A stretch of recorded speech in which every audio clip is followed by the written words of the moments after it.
there were actually multiple times where I was watching this show, and my wife doesn't like blood and gore and all that stuff, but like, and they it's Japan. They have samurai swords. They cut off people's heads all the time. Right. Like every episode, there's a severed head somewhere. Right. Somewhere. And every single time she walked in watching this show, there was like a severed head there, and she's just like, "What are you watching? What are you watching?"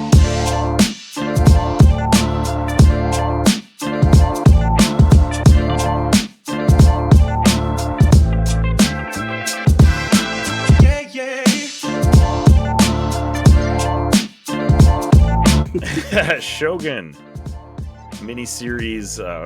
Can't even call it a miniseries. It's 10 episodes. They call it a miniseries on IMDb. I guess technically it's a miniseries because it's all self-contained. Yeah, that's true. Dropped February 27th on Hulu. When a mysterious European ship is found marooned in a nearby fishing village, Lord Yoshi Toranaga discovers secrets that could tip the scales of power and devastate his enemies. This is set in like Zane. You're gonna be my guy that I'm gonna lean on for this. It's like 1600. 1600, right?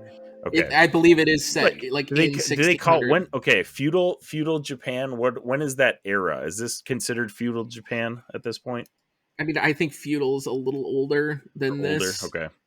This is kind of that the beginning of like the Edo period, because like this is the end of kind of like the shogunates. So Zane's already talking over my head, and we're like 5 seconds into this review. So obviously, background a little bit.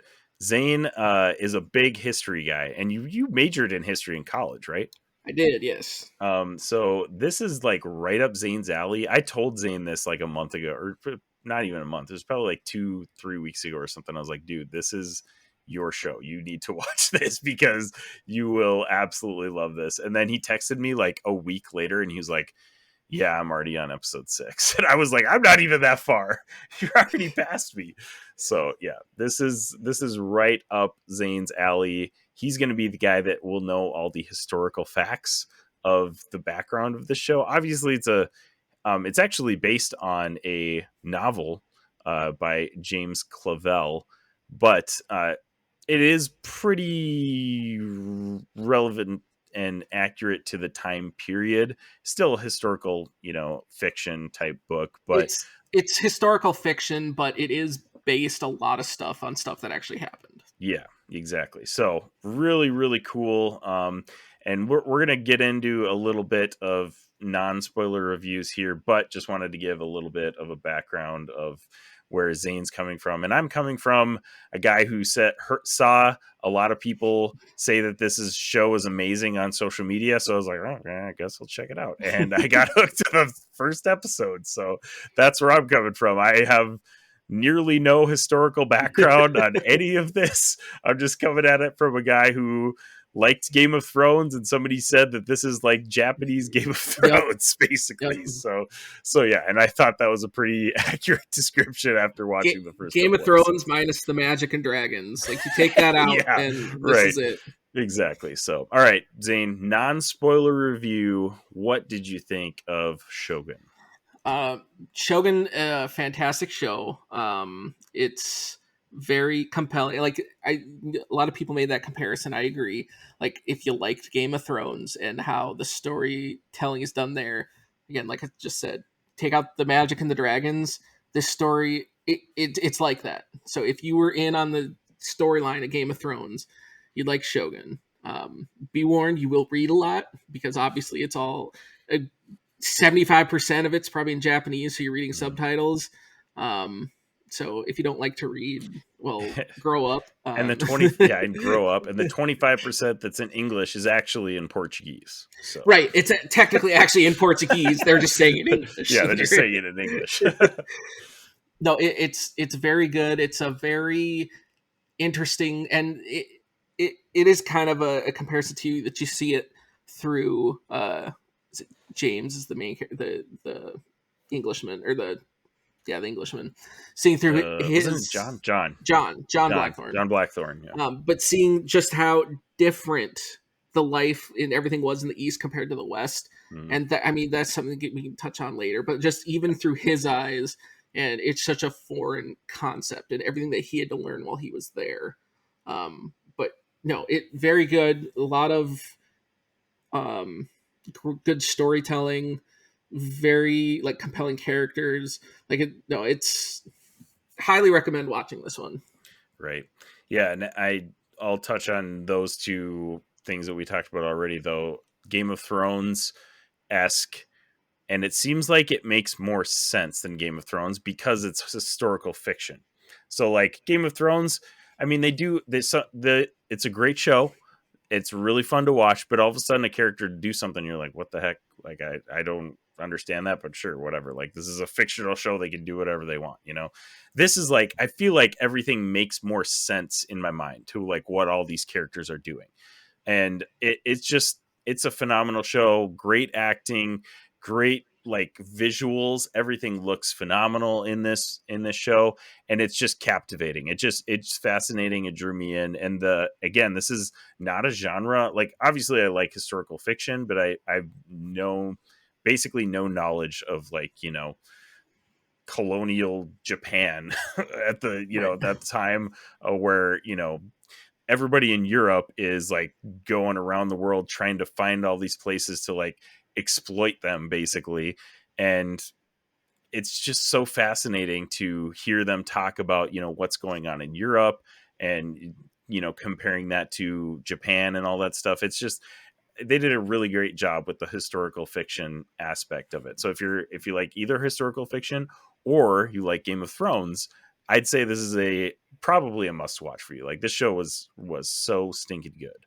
So here you have it. There's our non spoiler reviews. Spoiler warning for up ahead.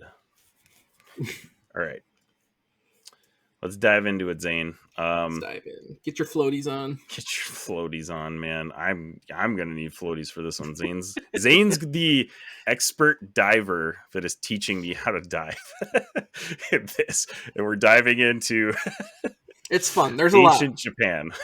Oh man. Okay, so just starting off the bat, John Blackthorne. Okay, let's go cast wise here. We got Cosmo Jarvis playing John Blackthorne. He's the Englishman who comes and is. I mean, that wasn't clear to me. Like what his main mission was. It seemed like it was trying to like root out the Portuguese like ports or something like that. And I really never got a clear picture of what he was actually trying to do, but I know it was bad because they kept making references and Well, faces and stuff like that.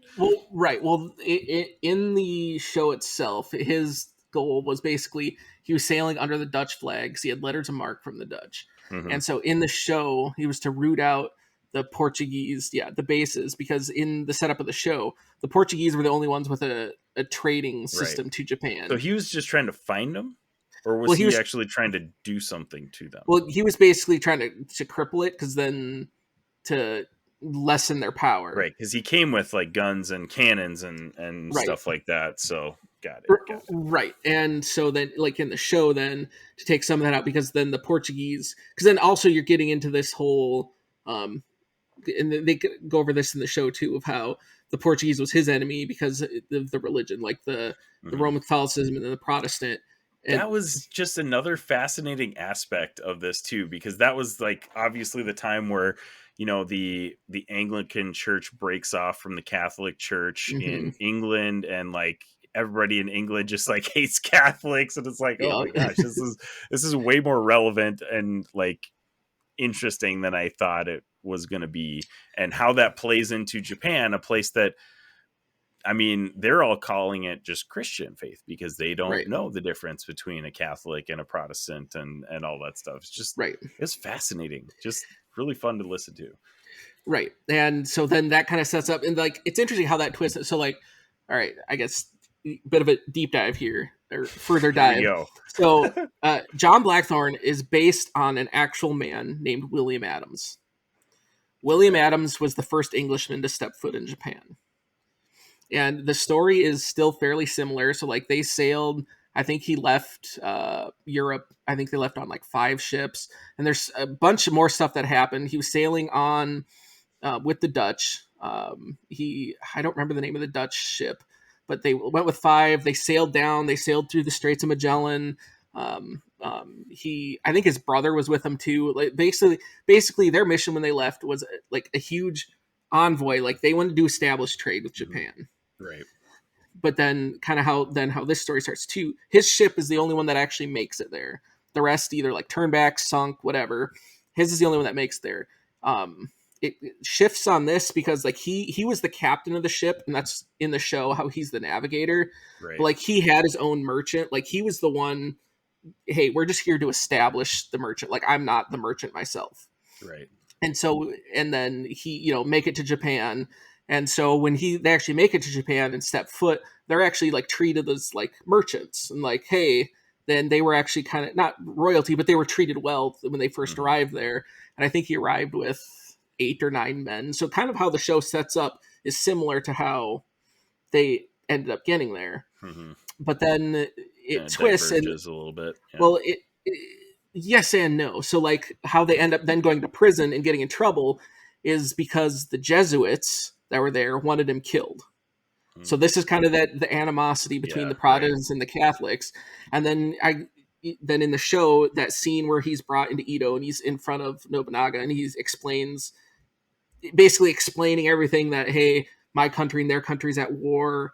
When he's drawing on the sand how he came through the Straits of Magellan, like that is kind of a historical thing. Like he was explaining how he got there, and then that whole scene of when Nobunaga was basically like, no, I don't think he should be put to death. Like that's actually so. And then I guess further deep dive, the main character in Shogun is based on Tokugawa.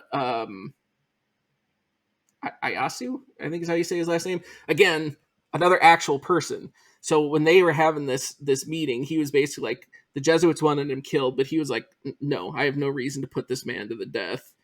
And so the same thing. Then like he actually then trains Tokugawa's men how to use the cannon. He builds them ships. So basically, kind of John Blackthorne's story in Right. Shogun is William Interesting. Adams' story. That's cool. I like that. So you mentioned I'm actually not sure what the name is that you mentioned, but that it's based on Toranaga, who's the main Yeah. character of So this. so so the basis, so Toranaga is based on Tokugawa. I can't remember how to say his last name. It's like Ayasu or Yasu, Okay. who was who began the Tokugawa shogunate. So that's kind of where the whole name of shogun starts, because the Mhm. Tokugawa shogunate was the last one. It ran from like 1600 to like 1860s. So his line started all that. Mhm. But everything Gotcha. that happened in there, because like his line started in like 1600, the last shogunate ended in like the 15, I don't know. It Yeah. was like 10 years or whatever. But that last shogunate, and so everything that happens kind of in the between, it sets a lot of that up. Like there was the Mhm. Council of the Five Elders that Hideyoshi set up at the end. So Mhm. again, kind of like in the show, you have the five elders. Then because so Hideyoshi set that up because he had a child with the concubine, and then he set up the five elders because like, hey, wait till my child's old enough to rule. So that's what we saw in Shogun. Mhm. Um, and so that was kind Yep. of still based on that setup. Even though like Hideyoshi, so it sets off because I don't remember if they name it that older guy who dies before the council elder. I think they only called him like the Taiko, whatever, basically like the Yeah. ruler. I don't think Right. they actually ever named him, Yeah. but I don't think like he did either. he's set off as being like this honest, like great, man at the end. But the character he's based off in real life basically went crazy at the end. And so like this was one of the stories that you're like, oh, this would really suck. But it also, when you look into it, it's just like it would just be terrible living in ancient Japan like this. So Because of their rulers. Yeah. because of all the ruling. But like, okay, Mhm. so before Hideyoshi ended up getting that concubine pregnant, he had no heirs. So he went to one of his top generals that he loved, like like a son, super trusted, and was like, "Hey, I don't have any heirs. I want you to take over for me after I pass away." Mm. And you're like, "Okay, this seems like a cool thing. This is someone he really trusts." Yeah. He And then he she had gets the heir. pregnant, has the heir, has the son. And then he goes to that general, or I think it was a general, but this trusted guy tells him, all right, you need to go commit suicide now. Tells him he has to go to this remote mountain to commit suicide. And not only does he tell this guy to go commit suicide, he then kills his entire family. Jeez, And wow. it was like, this guy didn't do anything except serve you.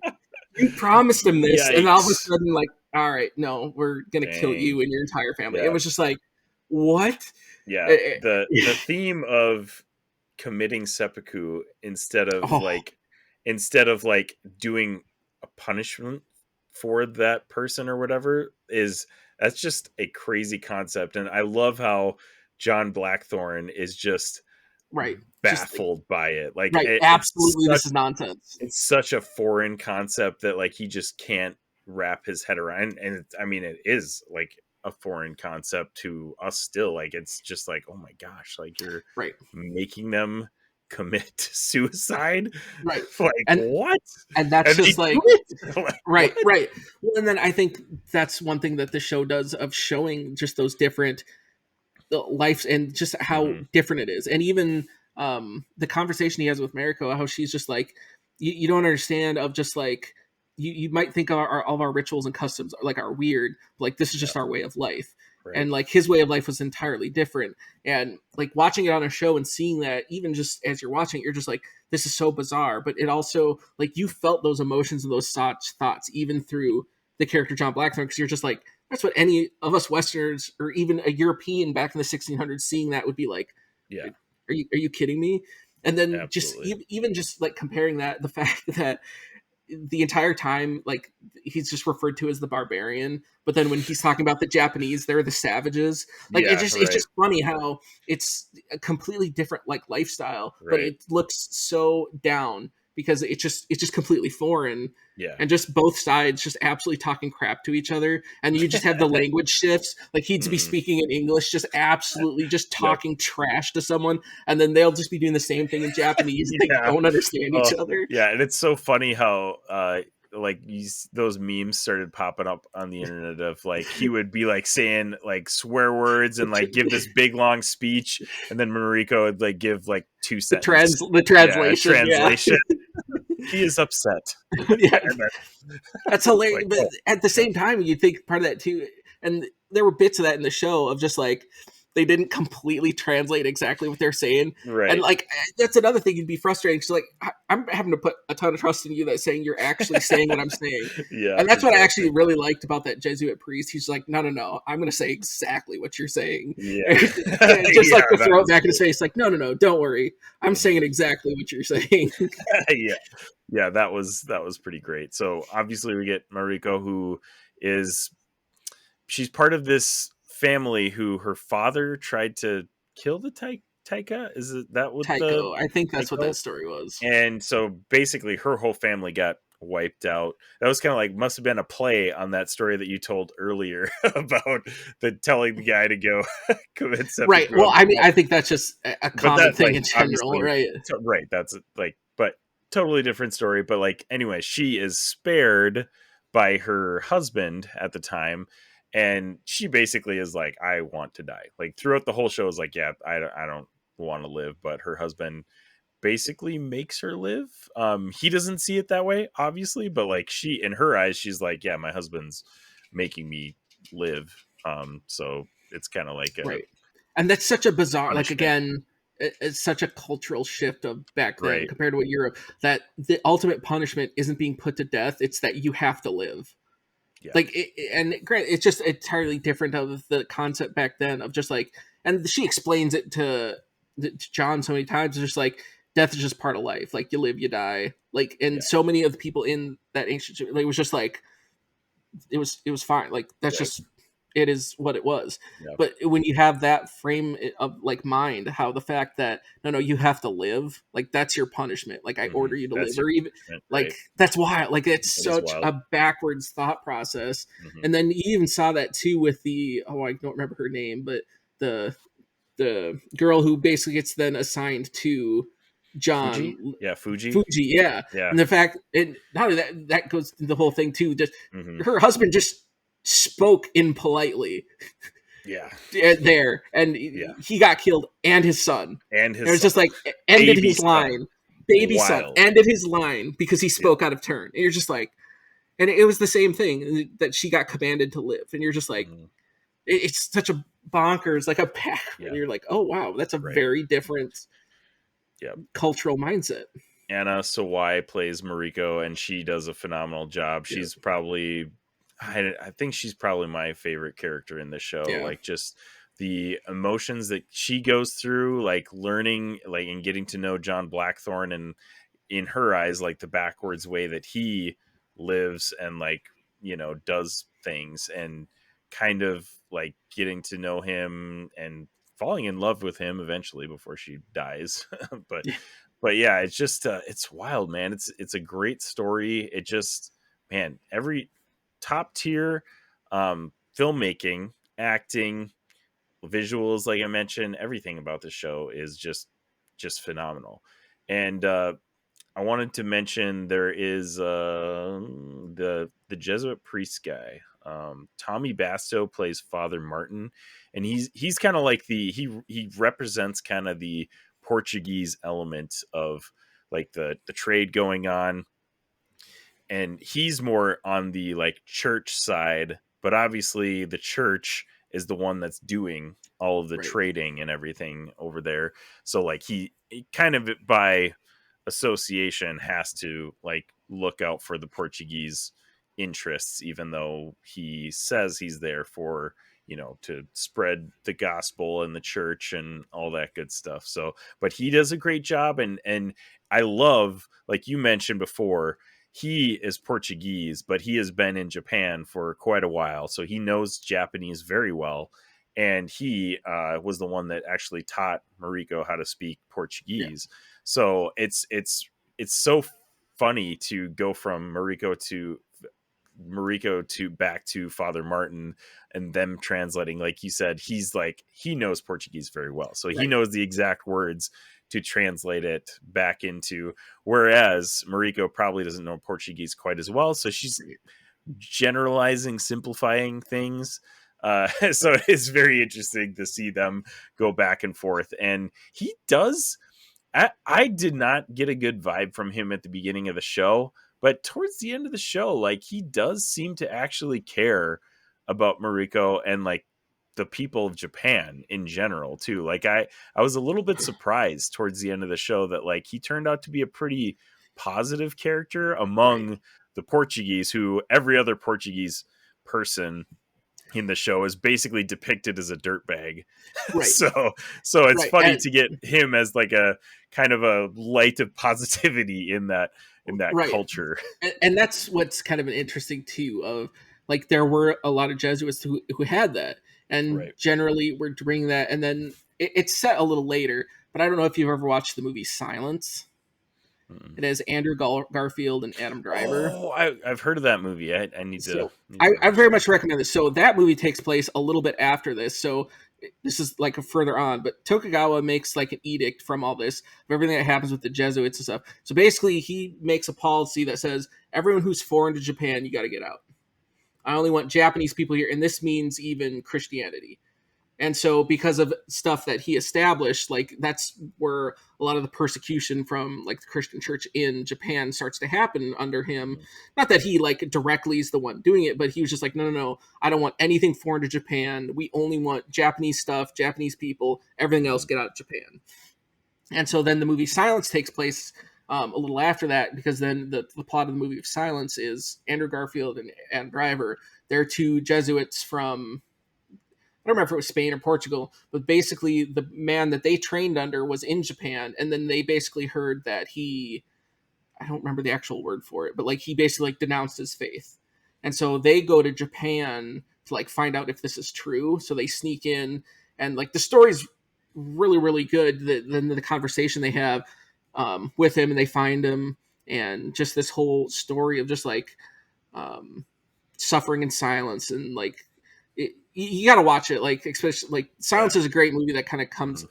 it explains the period a little bit after this, because yeah, there was during this time before Tokugawa takes over, there was like, yeah, if you want to be Christian, these other religion, that was okay.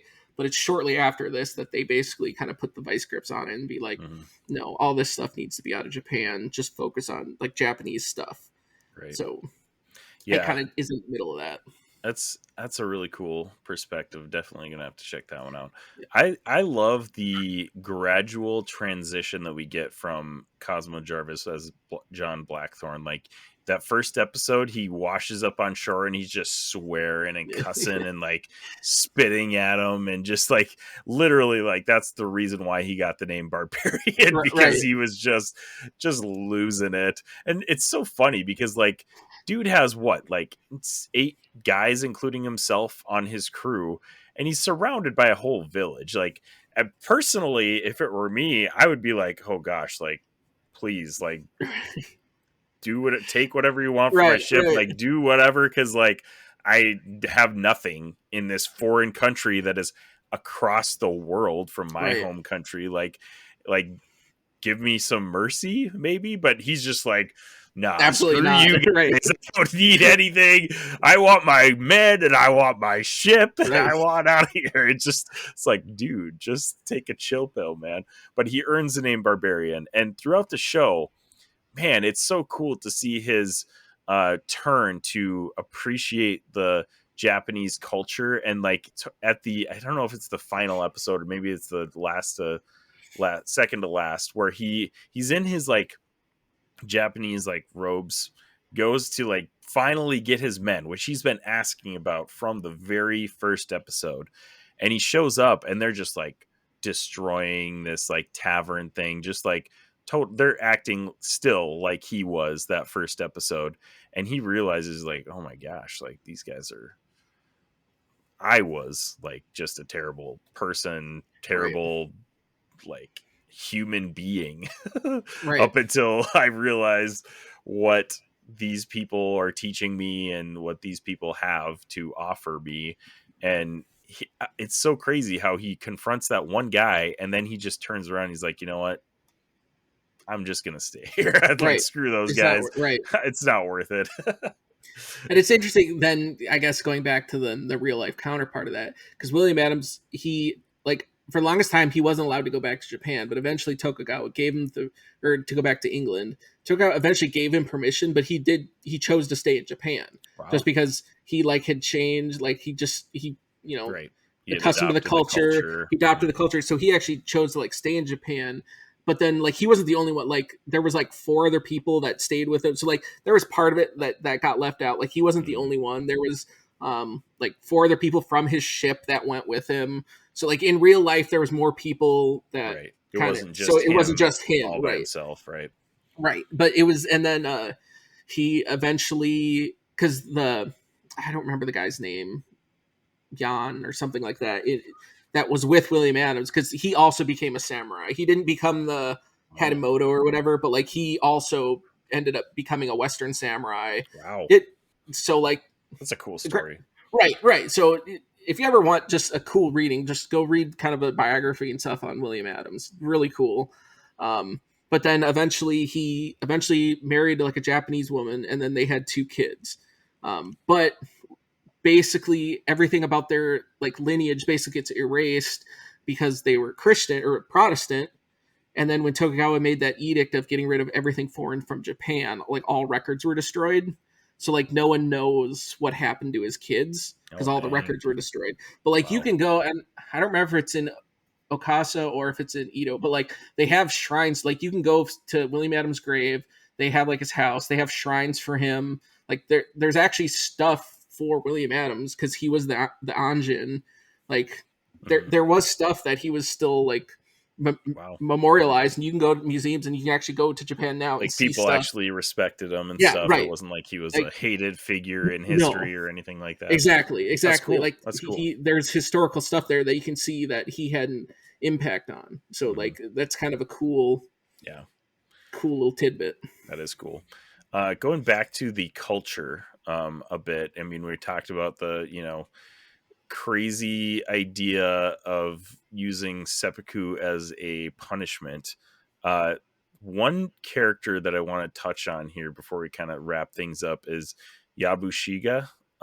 He's like his Toranaga's like firsthand man, and it's so funny because like you would assume that all cultures have like just scoundrel type guys, right? Like guys that are just like in it for themselves, trying to like make it however they can. And Yabashiga is that guy. Like he's Yeah, just yeah, like, I'm gonna do whatever is best for me. I'm gonna serve Toranaga until it's, good, not good for me. I'm gonna serve Ishido until it's not good for me, just like doing whatever he can to stay on top, basically.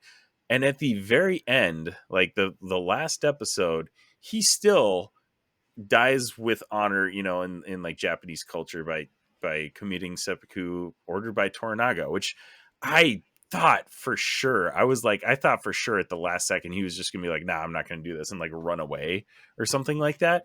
But like, no, he's still, even though he's like a scoundrel or whatever in the Japanese culture, he still honors their culture right, and still like kind of goes by what, you know, people are holding him to. So I thought that was pretty cool that he kind of owned up to what he right. was in the end. I, And I I did love before they got the thing. Well, number one, the first on the face of just like putting yourself in the shoes. Like I couldn't fathom the fact that it was just like he was before him. Like, hey, you have till tomorrow sundown to kill yourself. yeah, It's just right. like I couldn't even put myself like if that was the culture that we were in. That like, hey, you Wild. got to kill yourself by tomorrow night. Like Hmm. that is such a wild, such a foreign concept. Yeah. But that's what it was back then. But then I also love how he countered with that, how he was like trying to suggest the different ways that he could go die, and he's just like, Yeah. just let me go get eaten by fish. Let me. He was just like Yeah. suggesting all these weird things. That's when It he was was getting desperate. Yeah. right, right. But I Uh, think part of that too is then like you saw at the end of how like um, Toranaga basically was like he kind of knew what was going on, but I think it was still kind of that not only a thing of honor that, but like he still used it. Like he knew, like he right. called everything he was going to be doing. Right. Like he Yeah. knew it. So in a way, he still used that to further his goals. So I think Exactly. in the end, that's why I was like, I still think that's why he still got kind of an honorable death. He Right. did. He was kind of a dirtbag through all the stuff he was doing, but yet he But he still furthered helped further his Toranaga's cause goals. thing. Right. Right. Exactly. Yeah. And I loved how everybody the whole time, especially Yabashiga, was like, yeah, Toranaga's got something up his sleeve. We just don't know what it is yet. Like Right. the whole time. Like and we still don't really, because it kind of ends and you don't really see beyond what all of this is leading up to necessarily. Like you're assuming that Toranaga and Ishido are going to go to war, blah, blah blah, all that stuff. But like you're like, oh man, like does he have something up his sleeve, or is he actually playing this honestly? Like you can't tell all the way up till the end, which Right. I think is a really fascinating aspect of this show. Like, I mean, you're watching Game of Thrones and you know who's the bad guys and who's Right. the good guys. Like, yeah, you might get one character in there that like does something that you're not expecting, but like in the back of your Right. mind who's the bad guys and who's doing the bad things and stuff like Right. that. And Toranaga, you don't really know. You're just like, I think he's trying to work this to his end goals and to his like angle, but at the same time he seems to be following all the rules that everybody set for him. He seems to be doing things honorably, but you just don't know. And I think that's a great way to keep us in like mystery towards the end of the series. So that Right. was a really cool way. And Yabashige, just I love that. Like even right at the end when it wasn't at the end, it was when his older guy, I don't remember the old guy's name, but he committed seppuku like in front of everybody. And that was when Yabashige was like, "Oh Yeah. crap!" Like Right. Like he's actually serious. right. Right. But and then a couple episodes later, he reveals like that was the plan all along. Like he played his part well. Hmm. And then the really chilling part right after that, where he looks at Mariko and he's like, "Are you ready to do your part?" I was Right. like, You're like, oh "Oh, man, what is he talking about okay." here? The, Yikes! the other part that sent me to at the end there with Yoshiga, his death poem Like I get it's supposed to be serious, and he was just like, I I'm know. just gonna be write the It fit stupidest poem. it fit his character so Right, oh right, well. it It's like, yeah, 100% don't fit, but bury me, don't burn me, just leave yep, me out in the dog would let the for the dogs dogs eat. to eat. Yeah, Just and like, it just what? like this man's walking to his death, and I'm laughing because it was like that's Oh, so in I know. character of that poem. So But so it is perfect. interesting, like the way they told this story with turn out to end because it's very counter to the actual like Tokugawa in the actual reality. Because like in reality, Tokugawa was like super powerful. Like he had like twice the Mhm. amount of stuff. Right. So like it was way less of a. He was like never really the underdog. Right, yeah. Um, what it ends though, like I'll just throw in one more Tokugawa story on this because it's just you hear these stuff happens, you're like, this is wild. Mhm. So in Shogun, the was it the Lady Ochiba, the concubine that Mhm. has the Right. son. So she's also based on an actual character who's they call her like Lady Cha Cha. I think her real name was like Yodo Ono or something like that. So it was the same thing. Hideyoshi, that was his concubine, had the son, waited up. That's what the elders were waiting to get older for.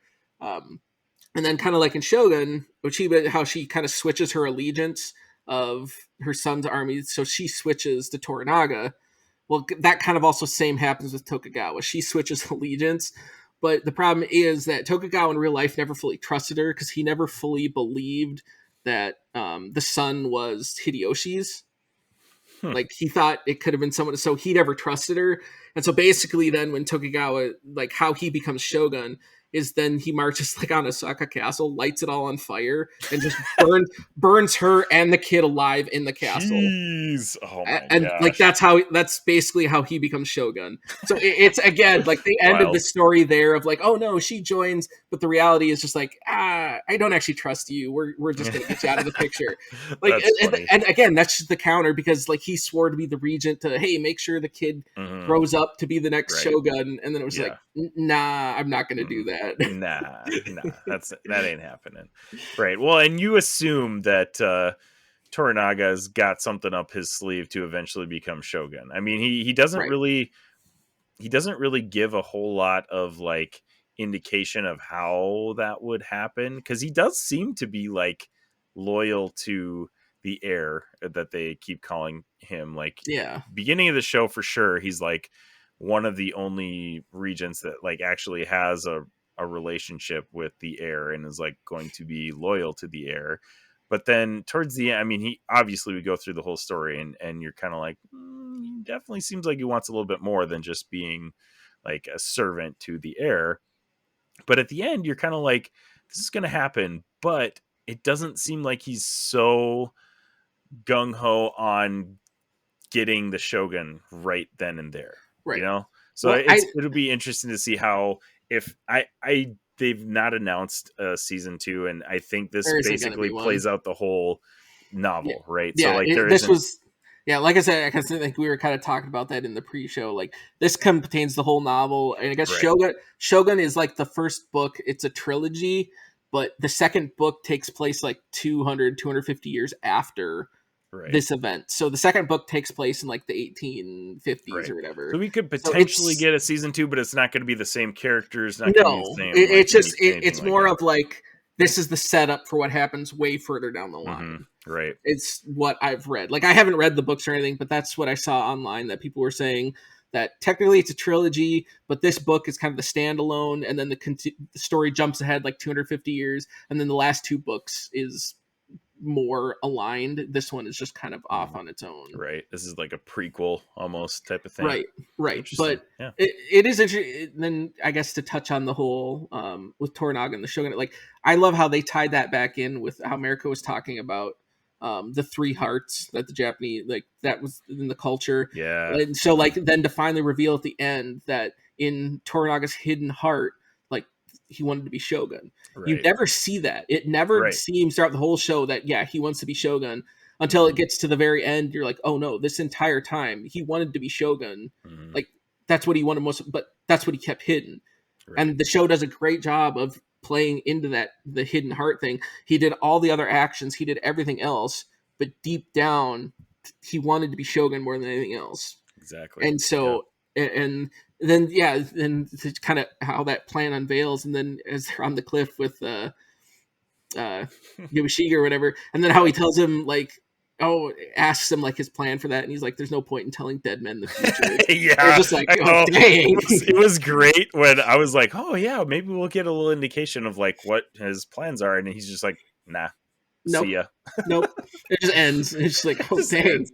Great. I love But that that. that was a cool way to tie all that back in, because Hmm. Mariko explaining the whole thing of the hidden heart and the three hearts that Japanese people have, and then to Yeah. tie that back in the end to show, well, no, that basically showed the three hearts of Yeah. It Torinaga. wasn't Like, it wasn't a finale that like punched you in the face with how epic it was, but it really did a great job at connecting all the it dots, tied tying everything everything in. Yep. together. Right, exactly. Very, very satisfying It ending. it didn't. Yeah, it didn't end. You didn't have questions when it ended. Yeah, Like, it exactly. tied everything together well, and it makes sense, because like if there's no season two, you don't want it to end on a cliffhanger. Right. Obviously, Yeah. you want it to tie everything in, and it Yeah. did that very very well. Yeah. So it was a Absolutely. very satisfying finish. Yeah, Yep. anticlimactic, but I wouldn't even go so well, far as to say anticlimactic, but like it wasn't like, how so many people love these just big bang finale type things. It wasn't really right, a true. big finish necessarily. There wasn't like some big epic battle or fight Yeah, scene, yeah, but there was exactly. epic, like, yeah, the conversation on that cliffside Oh, between yeah. was very good. Yeah, that was Like, peak. That was peak for so sure. that's what like anticlimactic, and not, I mean by not ton of action, Yeah. but just how it wrapped the whole story together Yeah. was incredibly well done. Yeah, And so yeah, you absolutely. finished it. It didn't go out on a bang, but it finished very satisfying. Mhm. Like, it's Absolutely. very satisfying end. All right, Zane, here it is. What was your rating of Shogun? Oh, it's 6 out of 6. Highly recommend it. Again, you're going to be reading a lot, because just all the subtitles, but it's very good. And then just to, like, I thought it was very fun.